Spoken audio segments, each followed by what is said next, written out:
using given formula and input values to determine output values. Recall the formula for determining the area of a rectangle. A equals L times B. Here, A denotes the area, L denotes the length, and B denotes the breadth of the rectangle. Here, length and the breadth of the rectangle are input values. We can use the formula to generate the output value, area of the rectangle. Let's consider the length of the rectangle to be 8 centimeters and the breadth to be 4 centimeters. To determine the area, we substitute the values of length and breadth in the given formula.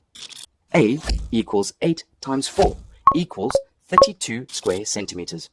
Even if we are given the output value, that is, the area, and one of the input values, say the breadth of the rectangle, we can determine the value of length of the rectangle using the formula. For example, let's consider the breadth of the rectangle to be 8 centimeters and the area of the rectangle to be 40 square centimeters. To calculate the length, we substitute the given values in the formula. 40 equals L times 8. Dividing both sides by 8, we get 40 over 8 equals L.